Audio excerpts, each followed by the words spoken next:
So my dinner ended up getting pushed back to 8:30 instead of 8 o'clock. So I just wanted to show you that I went ahead and added a little bit of shimmer to my inner corner.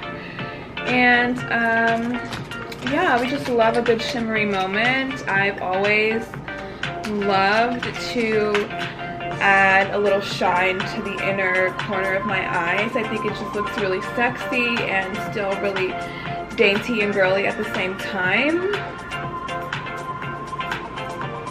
I'm just gonna add a little bit more.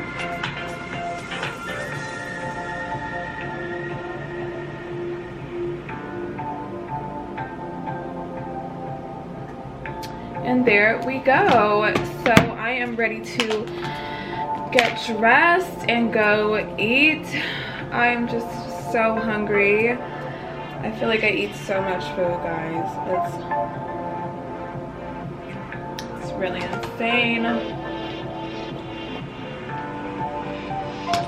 And you know what? Before I forget, because this is very important, this is a really big pet peeve of mine. I'm just such a big advocate of like putting a little bit of makeup on your neck, because it drives me up the wall when I see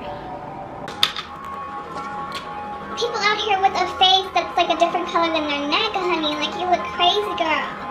So there we go. That is our face for tonight, and hopefully we don't get too fucked up.